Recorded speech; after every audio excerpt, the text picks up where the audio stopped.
Good morning class. जैसा कि class आप लोग अभी हिंदी व्याकरण में विराम चिन्ह पढ़ रहे हैं और विराम चिन्ह का क्या अर्थ है मैंने बताया आप लोगों को कि विराम चिन्ह का मतलब है ठहराव या रुकना, है ना। अपनी बात को समझाने के लिए हमें रुकना बहुत जरूरी है। तो कल हम लोगों ने आप लोग वीडियो में देखा 6 विराम चिन्हों के बारे में। मैंने आपको फर्स्ट वीडियो में बताया कि कौन कौन से विराम चिन्ह होते हैं। उसमें आप लोगों ने पढ़ा पूर्ण विराम, अल्प विराम, अर्ध विराम, प्रश्न सूचक चिन्ह, विस्मयादि बोधक चिन्ह, ये पढ़ा उद्धरण चिन्ह, ये सब आप लोगों ने पढ़ा। आज हम लोग इन 4 के बारे में पढ़ेंगे। ये 4 कहाँ कहाँ इन विराम चिन्हों का प्रयोग किया जाता है। तो सबसे पहला जो विराम चिन्ह है वो है योजक चिन्ह, और योजक चिन्ह को इंग्लिश में हाइफन भी कहा जाता है। हिंदी में इंग्लिश में बोलते हैं ना हाइफन डालना, तो हाइफन का चिन्ह क्या होता है, ये हाइफन, है ना। तो ये योजक चिन्ह का प्रयोग कब होता है, कहाँ पर किया जाता है, तो समान अर्थ वाले में समानार्थी शब्द जिसको हुए, विपरीत अर्थ वाले या उल्टा शब्द जिसको कहते हैं वाले शब्द युग्मों के बीच योजक चिन्ह लगता है। में समान अर्थ वाले या विपरीत अर्थ वाले शब्दों के बीच इन चिन्हों का हम प्रयोग करते हैं, योजक चिन्ह को प्रयोग करते हैं। अब जैसे एग्जाम्पल देखिए, एग्जाम्पल में है मान लीजिए राम रात दिन, रात दिन क्या क्या कहा है, विपरीतार्थक शब्दों वाले शब्द के बीच में भी योजक चिन्ह लगाया जाता है। तो ये रात हो गया, तो इसका उल्टा शब्द क्या होगा, दिन। ये विलोम शब्द है, तो इनके बीच में भी क्या लगा है, योजक चिन्ह लगा है। राम रात दिन परिश्रम करता है, परिश्रम करता है, एक एग्जाम्पल हो गया। दूसरा कह रहा है कि समान अर्थ वाले, दोनों का अर्थ जब समान हो उसमें भी योजक चिन्ह का प्रयोग होता है।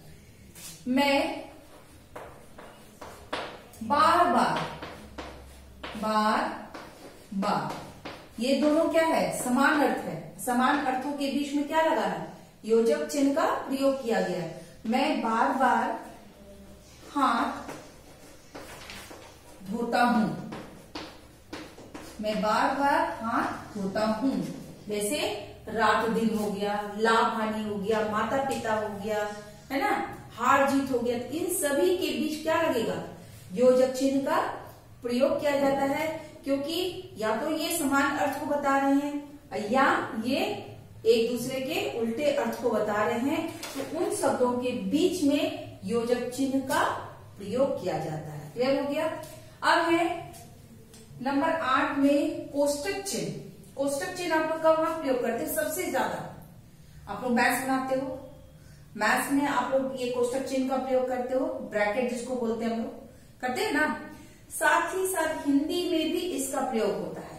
हिंदी में कहाँ होता है मैक्सिमम, एकांकी जब नाटक होती है तो नाटक में आप देखिएगा कोई स्क्रिप्ट लिखा हुआ नाटक में ये कोष्टक चिन्ह का प्रयोग अवश्य किया जाता है। तो कोष्टक चिन्ह का प्रयोग कब होता है, जब मुख्य वाक्य का अंग नहीं होता कोष्टक में रखा जाता है। मुख्य वाक्य मान लीजिए यहां पर उसका देह, अब ये देह जो है ये मुख्य वाक्य का अंग नहीं है, तो इसमें हम क्या करेंगे, इसका अर्थ हम यहां बता सकते हैं। देह का अर्थ होता है शरीर। मान लीजिए कि देह का मतलब हमको नहीं समझ में आया, तो हमने कोष्टक में उसका अर्थ लिख दिया कि देह का मतलब क्या होता है, शरीर। उसका देह बुखार से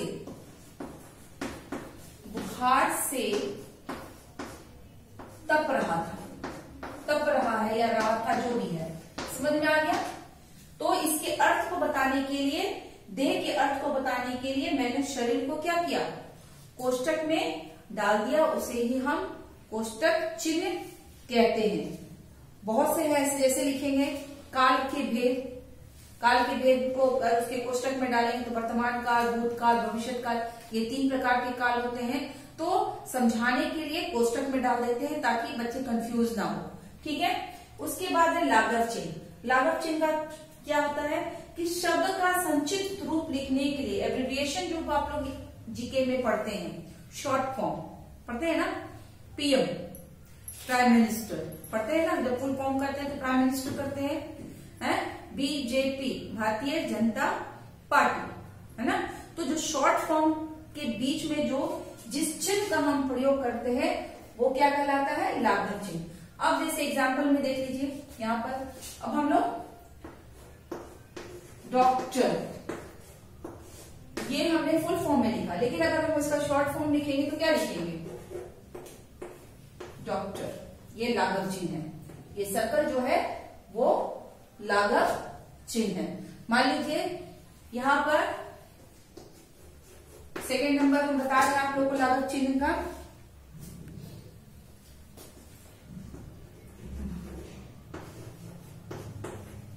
देखिए क्या है, भ के बाद लाघव चिन्ह, ज के बाद लाघव चिन्ह, प के बाद लाघव चिन्ह। अब इनको अगर हम फुल फॉर्म में लिखेंगे तो क्या होगा, भारतीय जनता पार्टी, भारतीय जनता पार्टी हो गया, फुल फॉर्म हो गया इसका, ठीक है। अब मान लीजिए हम लोग ईस्वी लिखते हैं, ईस्वी। अब इसका शॉर्ट फॉर्म लिखेंगे तो क्या लिखेंगे, ईस्वी। तो शब्दों को संक्षिप्त करने के लिए लाघव चिन्ह का क्या होता है, प्रयोग में लाया जाता है। अब है नंबर 10 में विवरण चिन्ह। विवरण चिन्ह इसका प्रयोग कब होता है, जब किसी बात का विवरण अगली पंक्ति में देनी होती है तब उसे हम विवरण चिन्ह कहते हैं। मान लीजिए कि हमने बताया कि जैसे एग्जाम्पल हम लोग जब देते हैं, जैसे हमने किसी चीज का हमारी संज्ञा है, किसी व्यक्ति, वस्तु, स्थान या नाम को हम संज्ञा कहते हैं। एग्जाम्पल के लिए हम लोग लिखते हैं जैसे। अब जैसे लिखने के बाद हम लोग किस चीज का प्रयोग करते हैं, किस चिन्ह का प्रयोग करते हैं, जैसे। इसके बाद का मतलब है कि पंक्ति यहाँ पर खत्म नहीं हुई है, इसके बाद आगे का विवरण हम अभी देने वाले हैं।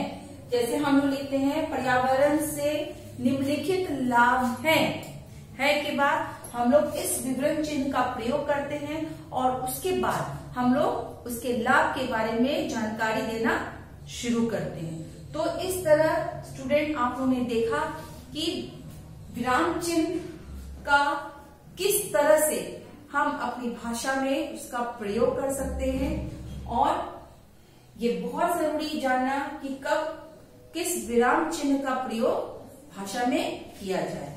तो ये चैप्टर यहीं पर खत्म हो गई, और आप लोग जितने भी विराम चिन्ह मैंने आपको बताया है आप लोग उसे लर्न जरूर कीजिएगा, क्योंकि ये सिर्फ एक क्लास के लिए नहीं है, ये आगे आपके लिए बहुत ही फायदेमंद होने वाली है। तो थैंक यू, और इसे अपनी कॉपी में जरूर से नोट डाउन कर लीजिएगा।